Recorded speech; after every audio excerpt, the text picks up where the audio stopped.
EP Magazine's annual Summer Fun issue has articles that focuses on fun activities, as well as helping reduce or avoid academic or behavioral regression over the summer. The disruption of familiar routines, environments, and limited access to school-based and other support services can be difficult for some children, especially those with special needs. Read it today at www.epmagazine.com. Oscar Mike Radio is a proud podcast partner of Reach Across America Radio, heard every Thursday at 11 a.m. and Sunday at 8 a.m. Eastern.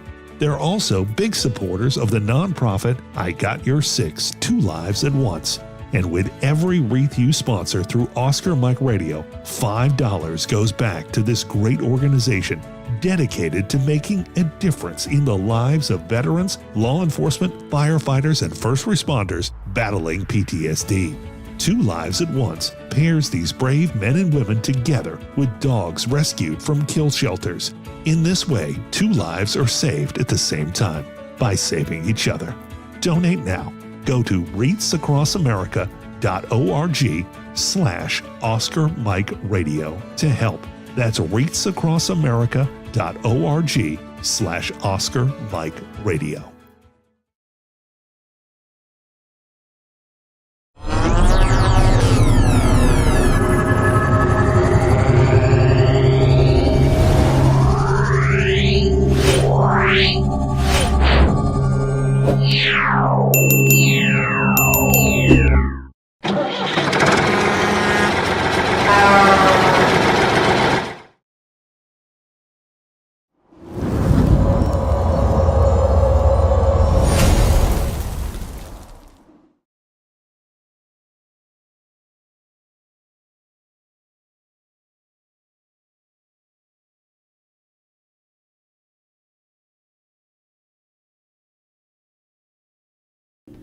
Suicide is preventable, and each of us has a role to play in suicide prevention.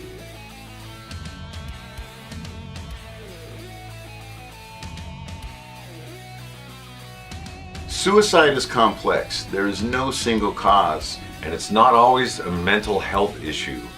It could be loss of a job or home, financial or relationship issues, pain, or leaving the military. Suicide does not discriminate. It affects all ages, races, and genders, veterans or not.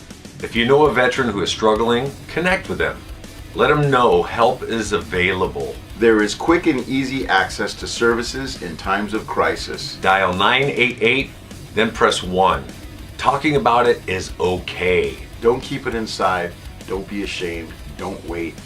Reach out. Find resources at va.gov/reach.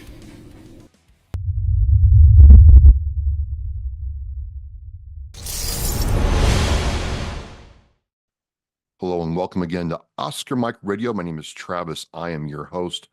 Oscar Mike Radio is part of the Hubazoo Network. You can find out more on hubazoo.com. I want to thank my sponsors, Joyce Asek of Asek Real Estate, Army National Guard veteran Mark Holmes of Reapers Detailing and Power Washing, and my supporters, Case On Shaving Company, Black Cat Designs, and Exceptional Parent Magazine. Again, we're starting off the latter part of this year. It's gone by quick, and we've talked to many different people in many different places in their life, in their journey with veterans advocacy. And my next guest is no different. I'm pleased to introduce Marine Corps veteran, author, minister, and CEO of a foundation, Jeremy Stalnecker. Did I get that right? You got it right, man. Thank you. First time. Mr. Stalnecker, yeah, first time. welcome to Oscar Mike Radio. Semper Fi Marine. It's always good having Marines here. Yeah, we talk the same language, so it cuts out the need to work through it, right? So we can get right to the heart of this thing. So no, thank you, Travis. I really appreciate it. I don't know about you, sir, but I like going to the good stuff like right off the bat. Me too. I don't like working our way there. Let's just get there. Right. Get Fold there. the line. Let's get after it. So, I got the email about what you do and would you come on, and we started talking back and forth, and I got really interested in your story. And you have a very varied, typical Marine Corps type of career that I want to get into, but you have this thing where you served in the Marine Corps, you came out, you did some different things, and now you're in the space of PTSD advocacy and healing. So it's extremely interesting to me for a lot of reasons. But before we get into all the good stuff, and ladies and gentlemen, it's all good, tell us a little bit about, Jeremy the Marine. Yeah. So, I'll tell you the short version. I was raised in a very conservative Christian home. And so when your dad's a pastor, which mine was, um, other people who are in that world will understand this. That's kind of the family business, right? Like the kids are expected to go into ministry. And there are a lot of influences in my life when I was a young person, 10, 11, 12 years old, some books that I read, some people that I met. We had a very close family friend who was a World War II veteran. And my dad would take me over to his house and we'd sit down and just talk to him. And he couldn't walk very well. So, I mean, as a little kid, for hours, I'd sit there and he'd talk about the Marine Corps and just the things that he had done. So I had these influences in my life and this kind of call to doing something bigger and, all that stuff we talk about and particularly talk about in the Marine Corps. And I remember when I was 14 years old, going to my dad and saying, "Hey, would it be okay if I didn't go into ministry, if I pursued something else?" And he said, "Son, you need to do whatever you believe you're supposed to do, right?" And that's the right answer. I said, "I'm glad to hear you say that because I think I'm supposed to enlist in the Marine Corps." He's like, "God would never want you to enlist in the Marine Corps. That can't be God. That's something else." And we talked, and he said, "Look, I'll support you in whatever you do." Well, But now, wait a minute, sir. Wait a minute, sir. Just yeah, if I go may. ahead. Now, Yeah, you can do anything you want. I've read the Bible a couple times. Yeah. I mean, how can ministers say that in one breath and then preach about Joshua and the Battle of Jericho in the next breath? Right. Right. I mean, I I'm just saying. think so. Okay, I God was have a Marine. I have 4 kids, and I have a son who's a police officer. He's 23 years old. And then I have a 14-year-old son. So I have 2 daughters, but I have 2 sons. My 14-year-old wants to go into the military, wants to be a corpsman, actually, and he talks about this. And it's so crazy because that's a great question, right? It's so crazy because I'm all about the military and military service, and I served and all this. When you hear your kids say it, though, particularly if you've done it, right? You're like, man, I don't know. Maybe we should look at something else. So I think there was some of that. I think there was some of that. It does hit differently. It hits different. A couple of my sons want to join. I'm like, do you love running? Right. Well, Right. so Right. I get it. I get it. So you're trying to talk him out of it, right? But my dad, I mean, that was, really, I think what it was for him is, we'll support whatever you want to do, but I want you to be sure that's what you're supposed to do. And so they supported me in it. They wanted me to go to college first, which led me to a commissioning program. So I was commissioned out of college, served with 1st Battalion, 5th Marines, 1st Marine Division, out here in Southern California, Camp Pendleton. Had a traditional deployment with the rifle platoon. It was awesome. I was part of a helicopter company, went to the 31st MEU, which for the Marines is, that's not a highlight of anyone's career, I don't think, but it was awesome because we got to do a lot of cool training and we were on and off ship and, whatever. But my final deployment was with what we called in our battalion, the counter mechanized platoon. Again, for the Marines out there, I was part of a weapons company. I had, there are different ways to task organize this. The way our battalion did it is all of these assets were put into one very large platoon. I had 84 Marines, 18 vehicles, all the anti-armor assets, so the tows and javelins, had all the heavy machine gun assets. So we were, it's funny, as a platoon commander, as a first lieutenant, I had a bigger platoon than some of the companies in our battalion. And that's how we deployed to Iraq. So my last deployment was to Iraq in 2003, Kuwait first. And then we breached the berm, went into Iraq. We were part of the initial movement into the country. Did that, made our way to Baghdad. The Battle of Baghdad on April 10th was also 1st Battalion, 5th Marines. And that was my last fight. And then we transitioned back, and I transitioned out of the Marine Corps. So it was kind of the highlights. But yeah, it was a crazy time. That's fine. That's fine. So, a lot of Marines in that time frame kind of talk about the same thing. Army too. Nothing against the Air Force or Navy, but it's different because they typically aren't on the ground right near the action, if you will. But reading about you get out of the Marine Corps, and it's almost like you were called back into service.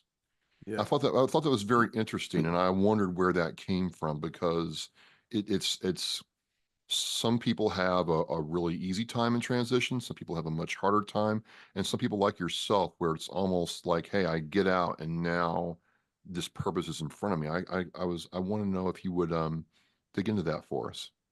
Yeah, so there's kind of a lot behind that, but I started to look toward the end of, my first contract, and am I going to stay in or am I going to get out? Again, there's a lot of factors here. Sure. I went to officer candidate school in 1996. So most of my time in the Marine Corps was at peacetime Marine Corps. Then 9/11 happened. 1-5 was waved off at the last minute to go to Afghanistan. We all believed the wars were going to end quick, right? This is not going to be a 20-year thing. And so for me as an infantry officer, I looked down the road and I thought, all right, I missed my one chance to go to combat. And I can't imagine spending the rest of my career in, kind of the 90s peacetime Marine Corps. And so I had an opportunity to transition out of the Marine Corps when my contract ended and start working at our church, our local church. I was, I don't have a Bible degree, but our pastor knew that I had, leadership and some of the things I had done. So come and work for us. And so I put in my package to get out of the Marine Corps, almost simultaneous to us getting the orders then to, instead of going back to Okinawa for another 31st Commute deployment, go to Kuwait. And then Iraq happened, right? And so all that happened at the same time, but I had already made the decision to transition out. My wife, founded us a house in Oceanside. We stayed in Oceanside. I had made a commitment to the church.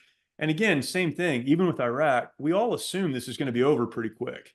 Right. So I got called up to the big show, right? And I get to do what very few have ever done. This is amazing. And when it's over, it's going to be done. And then, it kind of was. The president said, mission accomplished. This is it. We had no idea what would be coming after that. But I made that transition into church ministry. And it was a calling, and it was moving from one calling to another. I will say I had a really rough transition personally, because my identity was so wrapped up in, being a Marine and the infantry world and combat, that it took me a while to work through that. But definitely felt like I was being driven in a mission sense. So, if I remember the Bible verse correctly, you're taking your sword, you're turning into a plowshare, and you're tilling the field. In this case, the field is, the church, the body of Christ, all that stuff. That had to be a different kind of transition for you. What was it like taking all that physical armor off and putting on the whole armor of God? Man, it was tough. And I think it was tough for a few reasons. One, it was 2003, and no one was talking about post-traumatic stress. No one was talking about combat trauma. Certainly in the church world, that wasn't a conversation that was being had. So when I left the Marine Corps, I really felt like I had, jumped into space, and I was free falling. My identity was wrapped up in what I had done in the Marine Corps. So even though I was in this church environment, and again, as you mentioned, mission driven and felt called to that, I didn't know who I was. I didn't know how I was supposed to act in this new environment. I became frustrated. I got very angry. My battalion, 1-5, deployed back to Iraq, the first Battle of Fallujah. They were there. So all these Marines that I had served with and said I would take care of were now, some being killed, being hurt. All of this was happening in Fallujah. Well, I'm in this like ministry setting, working with volunteers, trying to figure this thing out.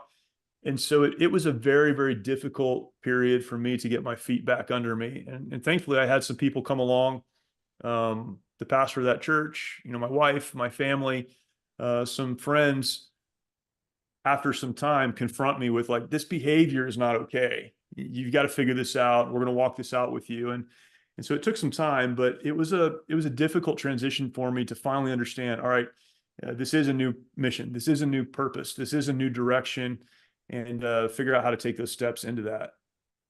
So no road to Damascus moment, but definitely had to take a step of faith here and embrace your new mission. And I'm just curious, I went to San Diego MCRD and did some time in Camp Pendleton, where the real Marine Corps is, sir. So I'm familiar with Oceanside. Yeah. What's it like having a church in Oceanside, just a hop, skip, and a jump away from the gates at Camp Pendleton. Yeah, it's crazy. So, the church that I attend is a pretty large church, but probably 25% of the people there are either in the Marine Corps or connected to the Marine Corps, right? You've got Yeah. family and all of that. So right now it's different, but go back to 2004, 2005, 2007 during the plus up and all that, you'd have half of your church deploying at a time. And so it was a crazy time, but kind of a special time in a sense, because once I started to figure some of my stuff out, you're now ministering to these families who I know exactly what their husbands are going through. I know exactly what they're dealing with right now. And my wife knows how to come alongside some of those spouses. And so we had a class, and it was packed every week because it was like the spouse, right? Whoever was left behind, and they'd come, and it was a really special time, I guess, in that sense too. But it's awesome to be in a place where you're ministering to families who are going through stuff, and you know exactly what they're going through.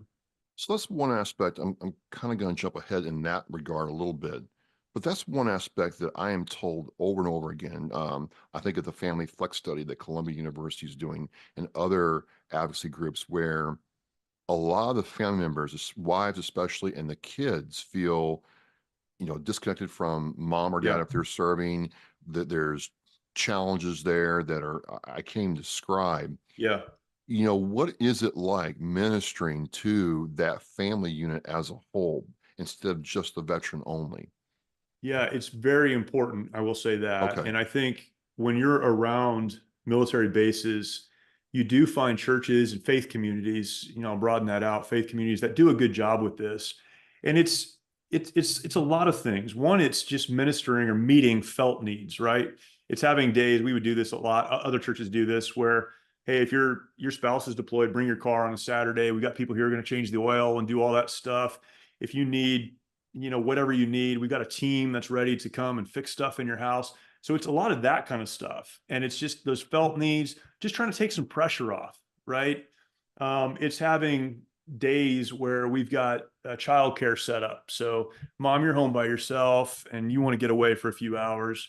We've got a place you can drop the kids off. They'll take care of them. So you can go do whatever you want to do, nothing, right? Just get a break. And then it's being there for them during the ups and downs of a deployment when a spouse or family member is hurt, when there's the loss of a loved one.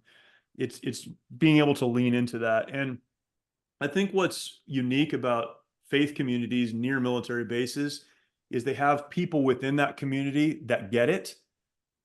Because in a lot of places, I wouldn't even, the people who are there would be like, well, I don't even know how to talk to them because I've never Right. experienced that, or had a spouse, killed in combat, or, all of those things we would talk about, and we would talk about very organically.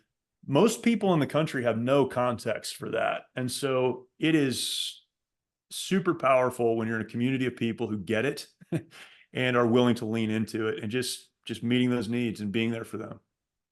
So you're serving in this capacity, starting off after your Marine Corps service, and you finally get your compass pointed the right way, and you're Yeah. moving in this space. What's happening to you as you're doing this? As you're unpacking or putting away your Marine Corps side, you're taking your same mission focus and you're embracing this new way to serve in a different theater, if you will. What's Yeah. happening to you as you're doing this, Jeremy? A lot of growth was happening. And this is important when we start talking about continuing to serve those who are serving or have served, and ministering, or, reaching out to, advocating for people who are struggling. That for me, part of the process of moving forward was kind of putting the Marine Corps behind me.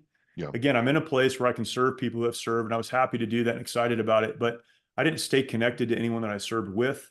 I didn't make phone calls. There was no connection. And part of that was personal.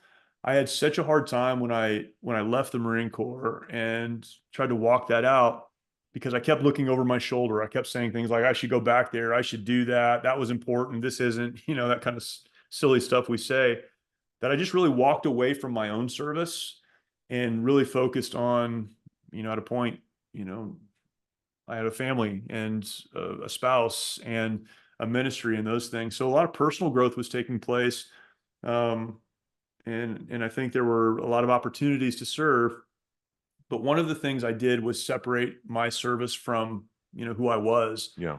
And it took about 10 years, and I could tell that story, but it took 10 years or so before I was reconnected to that and realized I still had an obligation to serve those who I had served with. During this time, you've written 3 books that I know of, March or Die, Offensive Faith, which I want to dig into that one. I like that, and Yeah. Leadership by Design. When did the idea or need to write about your experiences and how to advocate come to mind, and what led you to put pen to paper, Jeremy? I had, so 2 things happened kind of at once. The 10th anniversary of the Battle of Baghdad on April 10th happened, and I was pastoring a church. I had a little blog that I'm not sure anyone read, but it was a good outlet for me. And I sat down and just reflecting on that, I started to put down some lessons learned. So we had these battles, we had these things happen in Iraq, and here are some practical lessons that anyone can use from that. That became the book March or Die. And that was really just me just kind of walking through that myself and putting it down. Well, that blog was received incredibly well, and it started to get passed around to the people that I had served with, that had been there with me. And what I found was, as I shared the lessons that I had learned and was learning, that they were able to connect to that. And in a sense, it kind of redeemed some of those experiences, because instead of just being an experience that we had, now it meant something. And so those guys started to reach back out to me. And this is like 10 years after we had come back, 10 years after I left the Marine Corps. And I had walked away from all of that. About the same time, I had one of those Marines reach out to me and say, "Hey, we got this guy who's starting this organization, Mighty Oaks. He's just getting started, and he's having a hard time getting veterans to come be a part of it." And so he told me, this is the guy I'm talking to, if I would bring some of the guys from the old platoon, he'd do a session for us. And this was Chad Robichaux, who's the founder of Mighty Oaks, was getting started. And this Marine reached out to me and so, like, I haven't talked to any of these guys in 10 years. It's probably time, right? And so I went to this thing, and Chad was getting started with Mighty Oaks. That's when we met. And from that time on, we've been friends, and I've worked with Mighty Oaks. That's when we met. But something happened there. Okay. I had always been proud of the fact that I brought these Marines home. We had some guys hurt in combat, no one killed. We were very successful. We came home. It was amazing. I was proud of that. I've got this picture hanging up in my office. It's right here next to me, actually. That is my platoon in Baghdad. And I've always been so proud of that. And then I'm hearing these stories 10 years later of these Marines who I served with, who I said I would take care of, who had come home and committed suicide, who had come home and destroyed their marriages, who were struggling every day just to kind of get through the day. And I realized for the first time, right, and it's crazy, but it took me 10 years, realized for the first time that I still had an obligation, that when you put your uniform in the closet, so to speak, right, for the last time, your obligation to those that you served with doesn't end. And I still had an obligation. I had worked through some things. I had learned some things.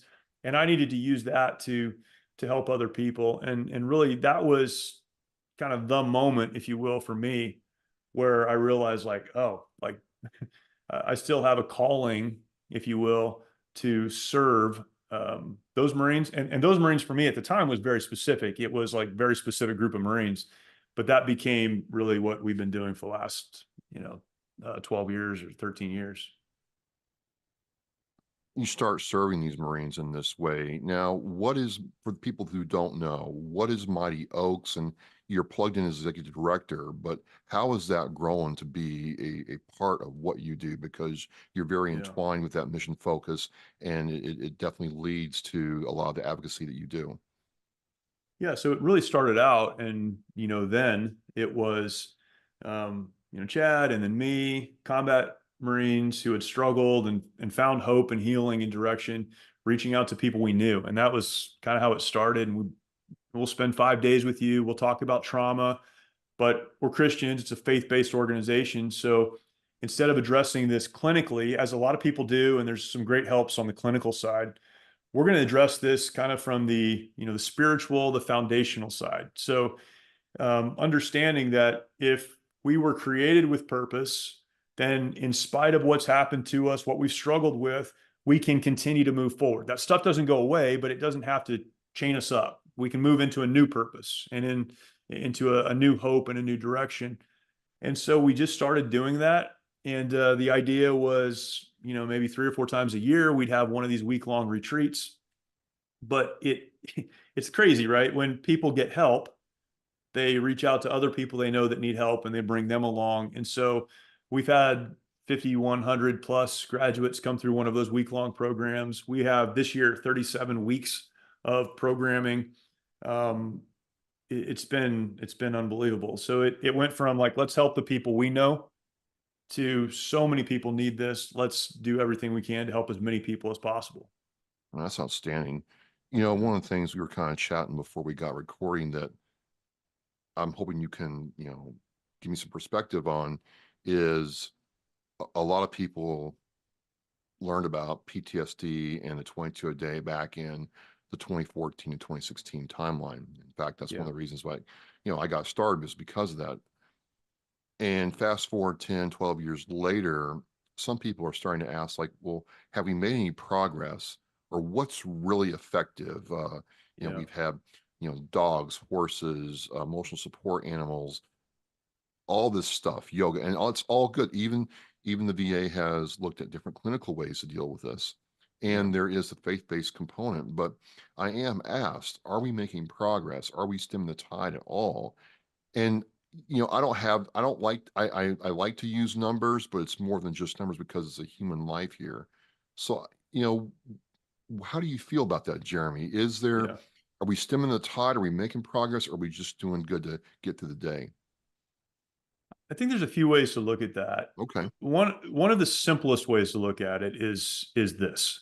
If you help a person, you save a life, then I think all of us would agree that whatever effort was involved in that was worthwhile.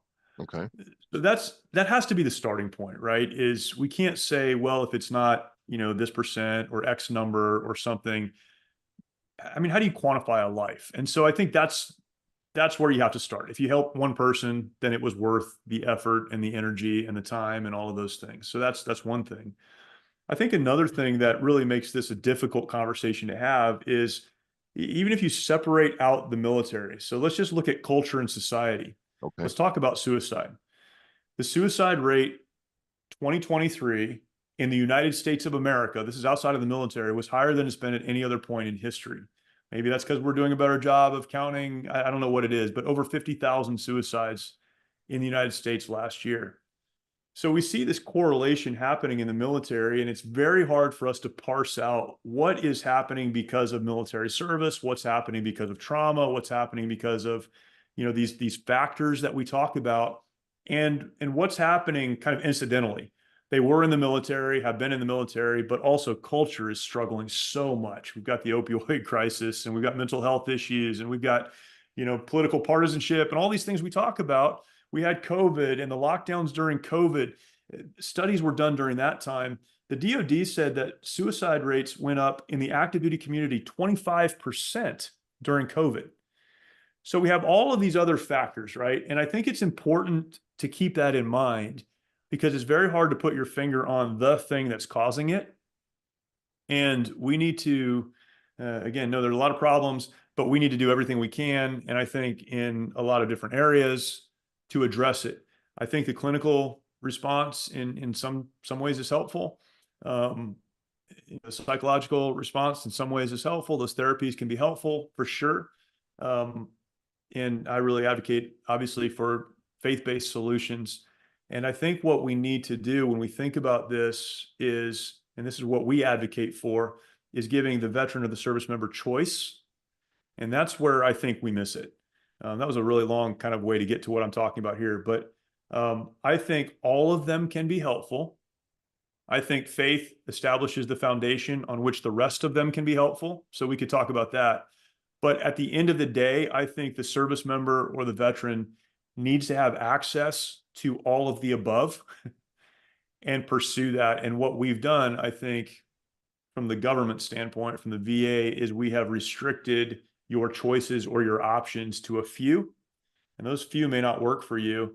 And that's why we have 44,000 veteran service organizations in the United States, because others are trying to put their own money, their own time, their own energy into meeting these other needs.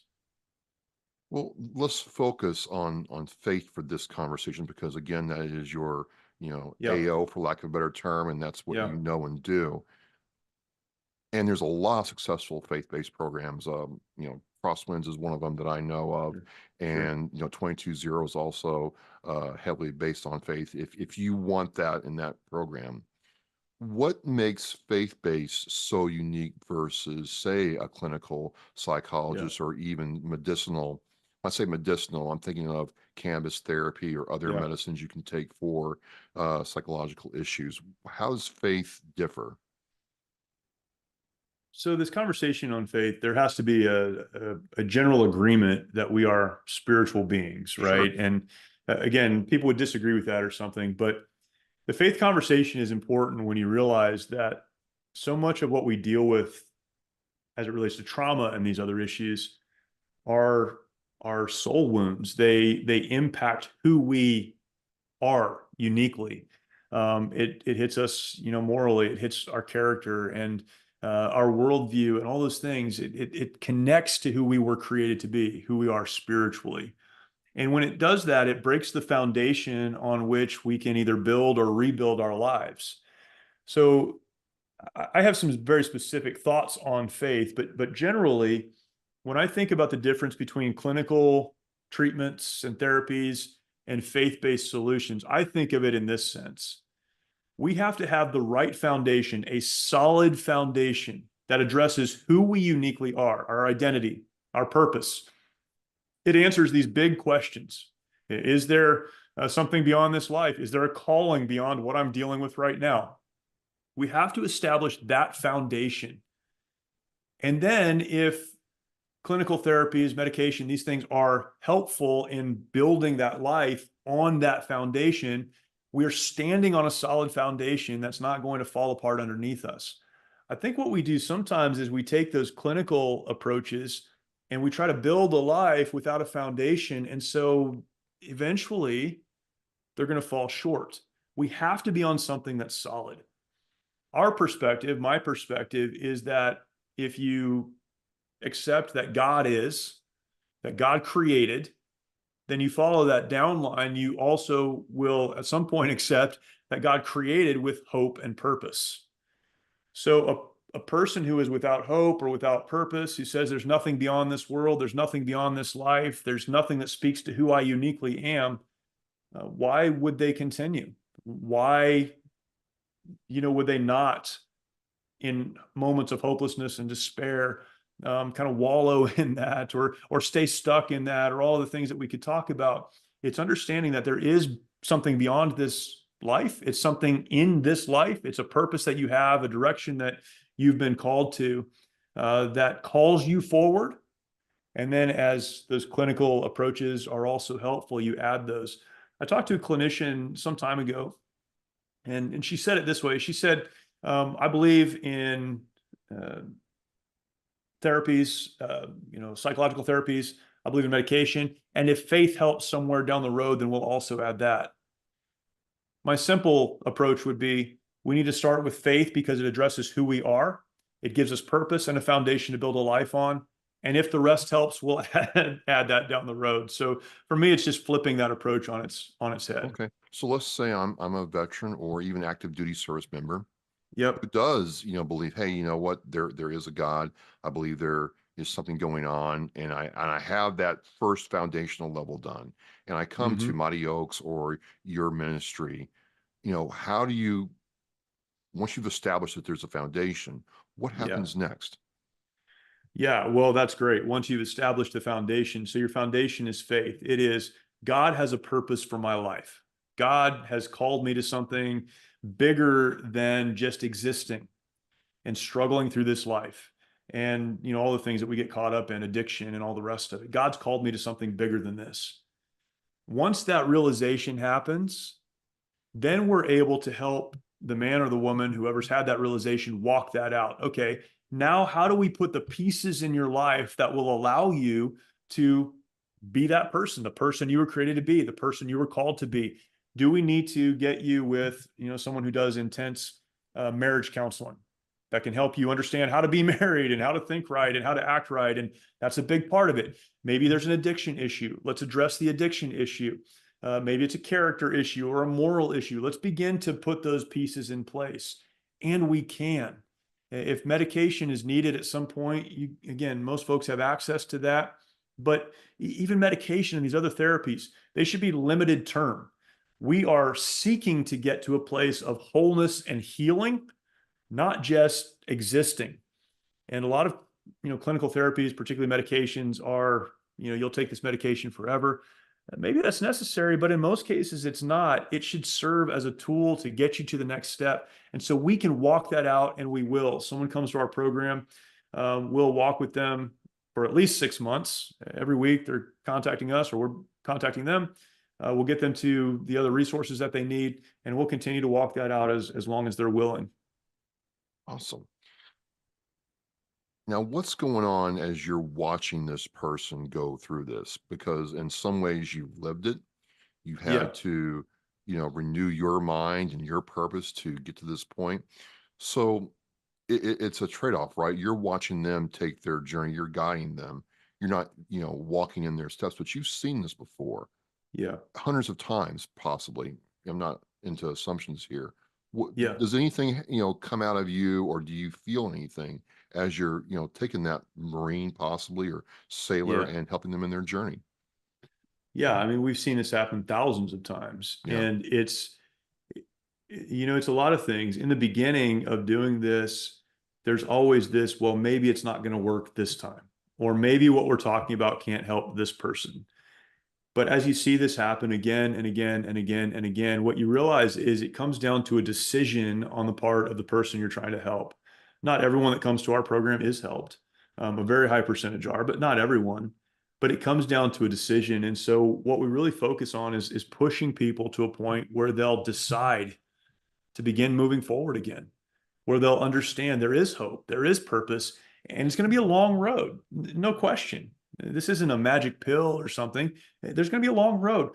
But if you'll start taking those steps, you can get there. And it's exciting because that in the first couple of days, it's going to be very difficult, hard work, digging in, trying to walk this out with people. They're very skeptical.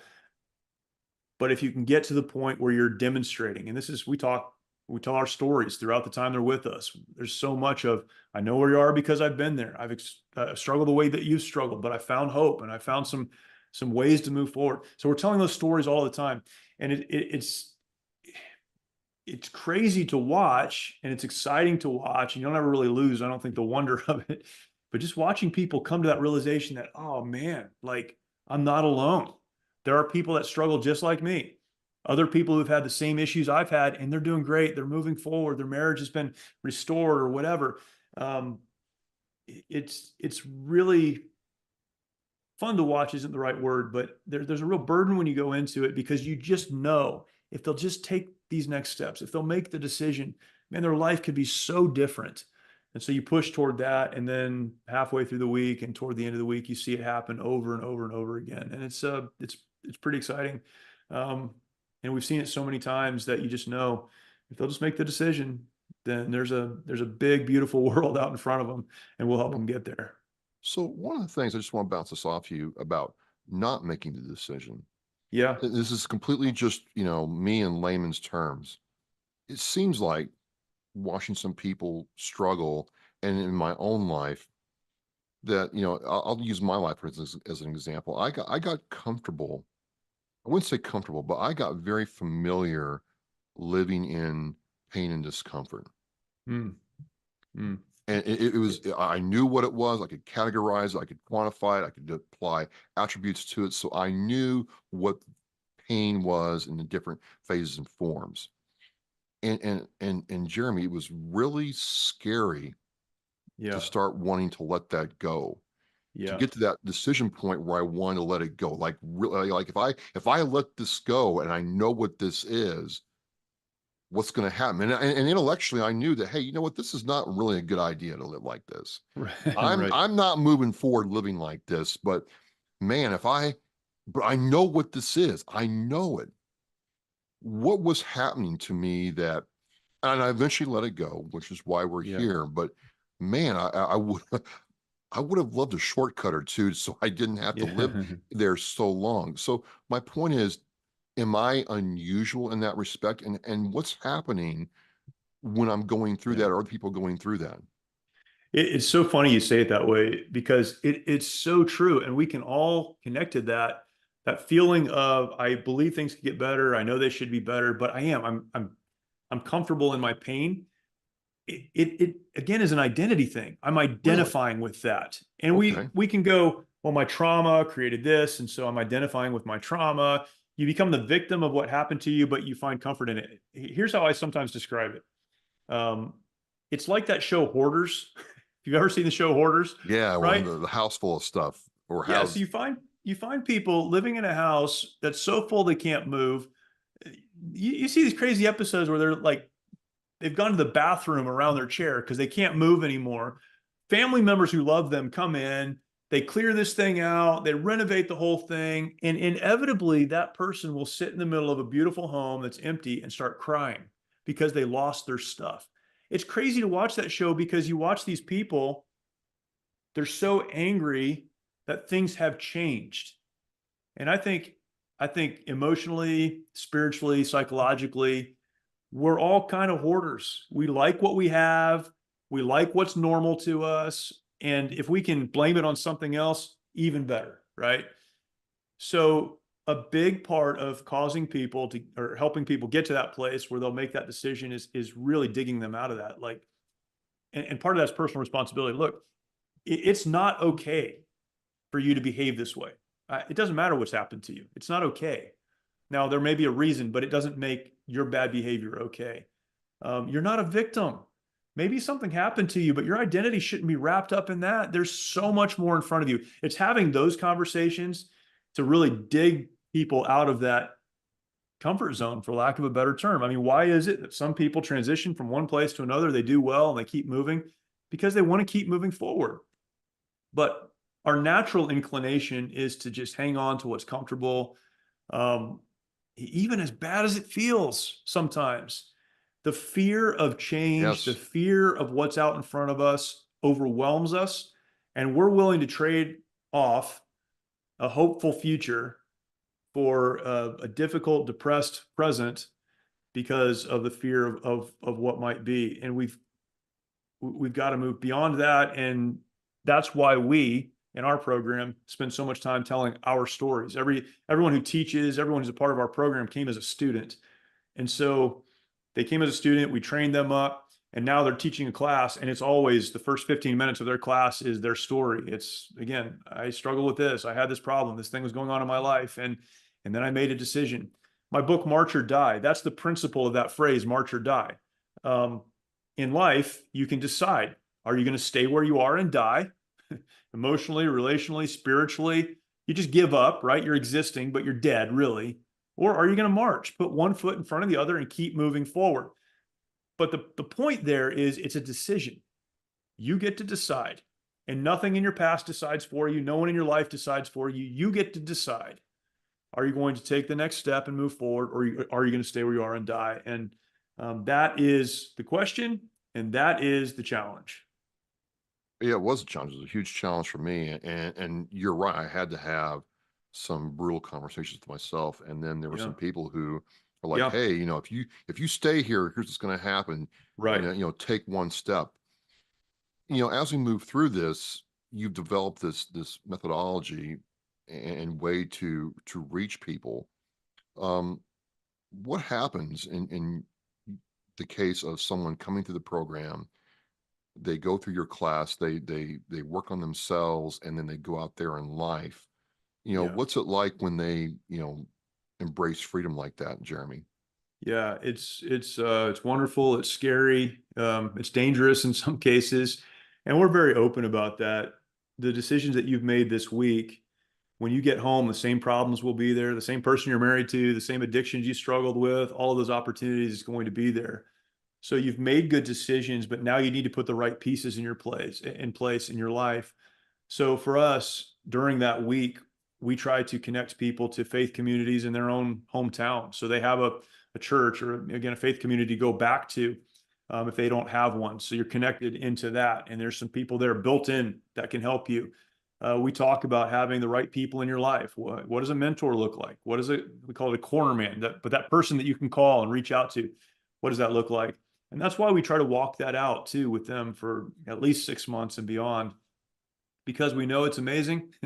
But we also know there are a lot of pitfalls, and we've been through it, and we've seen a lot of other people go through it. And so we want to help walk that out to navigate that.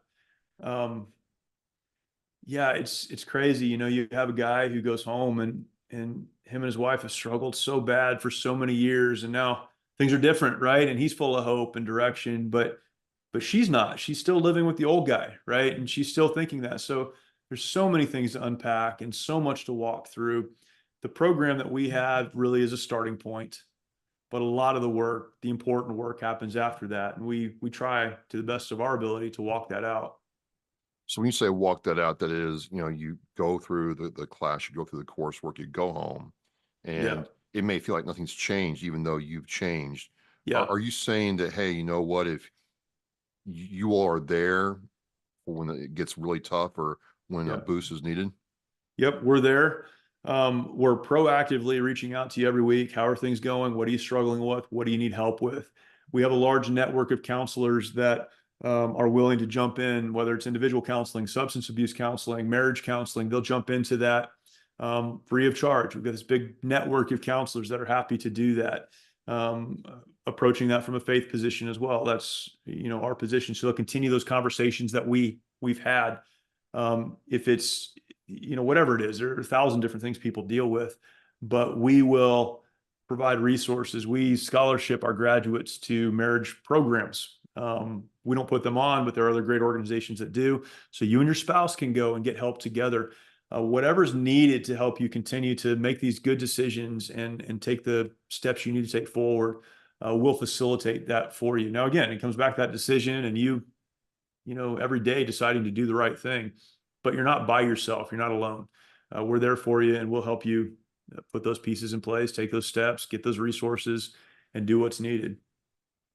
As we wind this down, we didn't even touch on the leadership training you do. Yeah. Hey, maybe you'll come back on, sir, and talk about that. Sure. But as we go through this, you've been with Mighty Oaks for a while. You've been doing this kind of advocacy for a while. But I was curious, what's next? I mean, what do you feel is next for PTSD advocacy and suicide prevention, as a whole, and then for yourself and your foundation? As a whole, I do feel like, this may address some of your earlier question. I do feel like the military community and the veteran community have really opened up in the last few years to alternatives. We've so long beat up on the VA, and some of that's warranted, some of it's not. But I think the other organizations that exist, the other methods and treatments and therapies, we have really opened up to that. Even in the active duty community, this is something we've seen as we speak to active duty units on resiliency, and they have us come in. There's so much more openness now than there used to be because the struggle is so real and they're trying to figure it out. So I do have a lot of hope for the future. We also now have folks in Congress who are combat veterans who are speaking up on these issues, which we just haven't for a long time. So I think we're making progress. It's always going to be a struggle, but I think in the macro, there's a lot of progress being made. I think for Mighty Oaks, though, we'll just continue to do what we have. I was actually talking to my wife about this yesterday. Just more, right? It's more programs, more opportunities, more speaking into these issues, and doing everything we can to continue to help serve those who have or are serving. We're working a lot with the first responder community as well now. A lot of the same issues, and so we've had opportunities there, and we're continuing to develop that. So we want to develop as the needs develop, but the core of what we do, understanding God has a plan, God has a purpose, there's a direction, and you can move into that if you're willing to take those steps. that message won't change. We'll just apply it in different ways in different places. Fantastic. I'm watching this program. I want to reach out to Mighty Oaks. What's the best way to connect with you all about the services and programs you offer? Yeah. Very best way is to go to our website, mightyoaksprograms.org, mightyoaksprograms.org. And a lot of things there about our program, resources that you can download for free. But also, if you're a veteran, active duty service member, first responder, or spouse of one of those, there's a place to apply to the program. Apply. There's no cost for the program. We cover the cost of the program, and we cover the cost of travel to get to the program. So we do everything we can to eliminate every obstacle for folks getting the help they need. So all of that's there. If you'd like to support in another way, there are opportunities there as well. So mightyoaksprograms.org is the very best place to go. I will have that link in Oscar Mike Radio show post for this conversation. Again, there's been so much emphasis on what works, what isn't. I think to your earlier point, I agree with you. People are becoming more open about it, and we can't ignore the faith-based side of this. I think, in fact, it needs more attention. I just want to thank you, Jeremy, for coming on and talking with me and being Semper Gumby. It all worked out. I've had an amazing conversation. And yeah, definitely. I mean, the leadership side of you, there's a whole leadership side of what you've done and the teachings you have there and the training you can offer. I would definitely like to explore that at a later time. Yeah, but no problem, sir. No problem. We'll make that happen. But you certainly answered a lot of questions for me. And like we talked about before, I'm sitting there like, there's a ton of veteran services organizations, a ton of VA focus, a lot of money being raised. In the state I'm in, when are we going to start seeing some wins here? We need some wins on the board. And I think you've given, me and my watchers and listeners hope. Thank you. That's good. Well, thank you, Travis. I really appreciate the opportunity. Great conversation, and look forward to continuing it. Well, sir, as we say on Oscar Mike Radio, we are mission in flight, but also for my Marine guest, Semper Fidelis. Hey, it's Travis, Oscar Mike Radio. Again, I will have the link to Mighty Oaks Foundation, the Oscar Mike Radio show post. Please reach out to Jeremy if you have any questions. Thank you again. As we say, we're mission in flight. Remember, on it teaches our mission. We care about it, we do it every day. But I think there are things that just hit you and give you a reason to go on. The theme for our 2024 for Reach Across America is Live with Purpose. It just seemed to fit in with the vows of the REAP, the 10 attributes that we feel represent our United States military. I thought, what a great opportunity to put those two things together and show our kids through how we act some of the things that can make their lives better, their communities better, and by doing that, the country better. For me, Live with Purpose, I think, it's a mindset. Set some guidelines and then go out and purposefully make life different, make a change. It's an opportunity to set an example.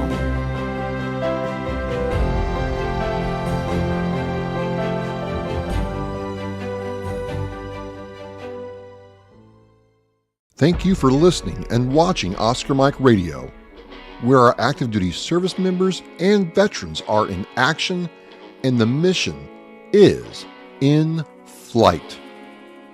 Oscar Mike Radio is an oversized load Co-Sinista One production.